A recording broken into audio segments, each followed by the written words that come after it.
hey, what are you going to do for the memorial this year?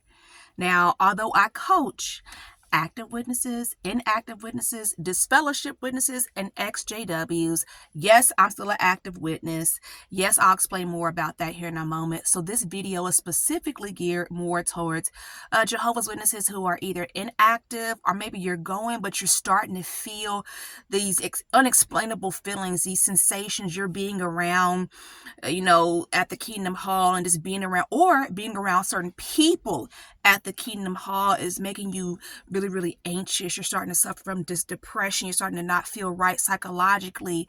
What I'm trying to describe to you is these symptoms that start to turn into religious trauma and religious trauma syndrome, right? These psychological symptoms, these symptoms that you feel physically and emotionally. So this video is more geared toward that population. And I'm asking you the question, what are you going to do for the memorial this year? Let me explain a little bit more, okay? Last year for the memorial, I was able to get my 13-year-old, who of course, unfortunately has religious trauma as well. I already know it's very, very frustrating because remember, this is an emerging field, and just like there's not enough information for adults, there definitely isn't for children, but I see so much in her. So long story short, last year she was able to go on Zoom, right? I had the bread and the wine and we passed it together, but I still could not listen to the program because I didn't want to get triggered, right? So I was just kind of in and out of the room checking on her. So the way that I worshiped the memorial last year was alone, just me, myself. And don't you know, I started to just cry, because I felt like this is so unfair and ridiculous. I should never have to be alone. And I prayed to Jehovah God, and I told Jehovah God, like, please don't ever allow me to ever have to do a memorial by myself ever again.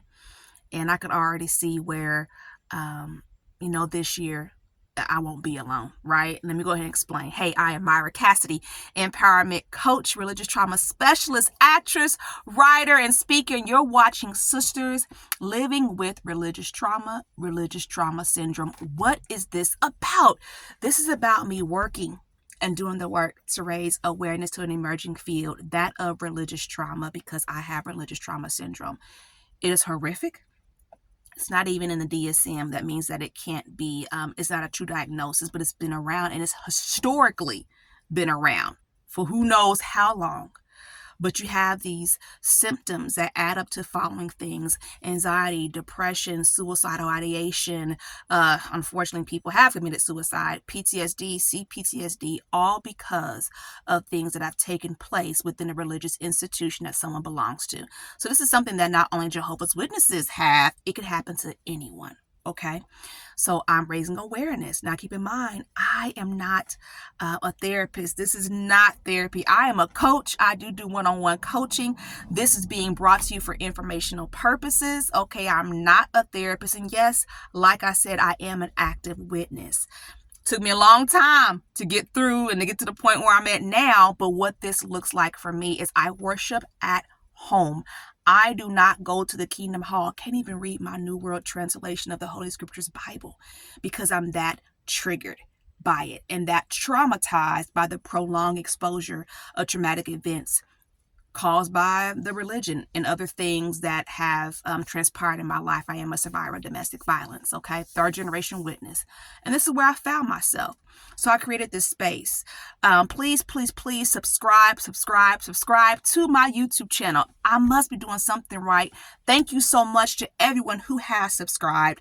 But if you notice, ads are playing on my content, which means that I've reached a great amount of viewing hours, but I can't get paid for those ads until I have 1,000 subscribers. So please subscribe. Also, my services. All the information is available in the comments below. But yes, I do offer one-on-one coaching, and I try to meet people where they are because I have been through so much trying to find mental health. So I do go by a pay what you can plan.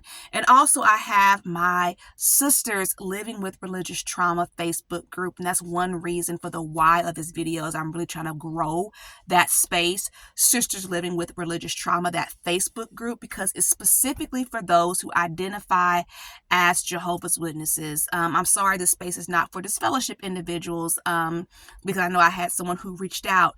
I'm more than willing to give you one-on-one coaching services. I'm trying to divide everything the way I see it, as a need, right? So that Facebook group is specifically for individuals who identify as Jehovah's Witnesses, who would be more like either the active sisters or the inactive sisters, who have these symptoms, right? We're not self-diagnosing ourselves with religious trauma. It's a support group.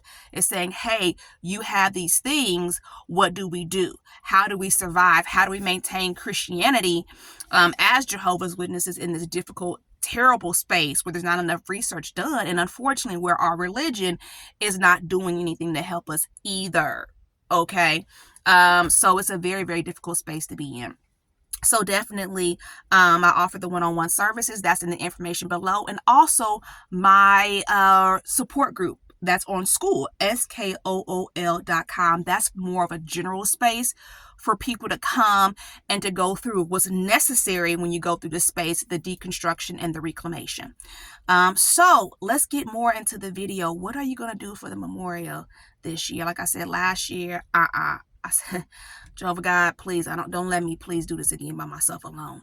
And thankfully, I do have fellow sisters who get it. I knew when I created this channel that I was not going to be the only one out there, right? When I started to learn about religious trauma through my studies at Indiana Wesleyan University, I'm like, wait a minute, I know I'm not the only one out here going through this.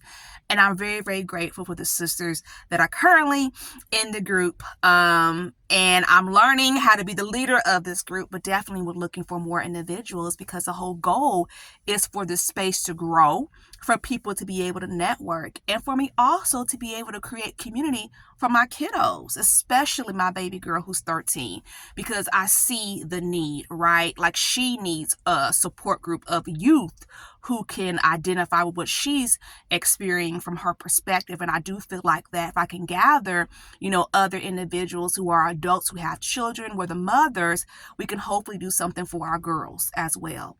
And of course, I have a 20-year-old, right, who lives with me too, but he is able to go to the Kingdom Hall on Zoom, right? It's just different. That's why it's just so, it's deep. It's deep. That's what I'm saying. It is deep, and it's deep to see how it's affected all of my children, because I have 3 children. My daughter, who's 23, lives with my parents. So she's doing quite well in the truth. She's baptized. My son is baptized too. So it's just a difficult space for me to be in and for me to navigate with this situation, especially being a survivor of domestic violence and all the things that my children have seen, all the things that have taken place that's not witnessed, but witnesses have allowed for it to go on. Just terrible things. So I will share this the year before last, right, when I didn't understand that going to the Kingdom Hall was me walking head on into my triggers. What I did for the memorial, unfortunately, was what I had created, right? It's just like, now that I understand how deep this is, it's like, oh my goodness. But I had, was trying to figure it out, right? So literally I'll pull up to the parking lot, either let my kids go into the hall without me, I'll be in there in a minute, or have a coffee cup, and literally the car was parked, y'all, right? I wasn't breaking the law. I would drink alcohol. I would drink alcohol to suppress me going into the Kingdom Hall, because I did not understand at that point that I was walking straight into my triggers. The triggers are too many. There's no way that you can predict what someone's going to say at the Kingdom Hall, either on a talk or in that song, or even in average conversation that's going to trigger you. So the only thing I knew how to do was just to suppress it. And that's how I would worship. But look at how terrible that is. It's not okay. It's not okay. But as I began to study more and understand religious trauma syndrome, I finally got it, right? And had to accept it, right? I'm never going to be able to go into the Kingdom Hall again without getting triggered. Unfortunately, that's how traumatized I am, and it's unfair. I didn't do this to myself. Yes, my religion did do this to me. Yes, my religion should take accountability, not just for me, but for all the other people who are suffering like this. It's not okay, and it's not right. Okay. So what I want to say and speak to on that is that it's such a spectrum of people and how they suffer with this. Okay. So definitely, as far as resources, and this is the problem, there are religious trauma therapists out there, right? That's specifically what I need. But there's no one here in my city that can help me and my children. And that's the problem, right? And then remember, this is an emerging field. So you only have certain therapists. And then out of those certain therapists, you only have certain good therapists, right? Now, gratefully, I am networking and meeting wonderful therapists who are religious trauma therapists who teach and educate. But again, they're not here in Indianapolis, Indiana. However, if you're interested in some resources, I may know someone in your area. So feel free to reach out to me.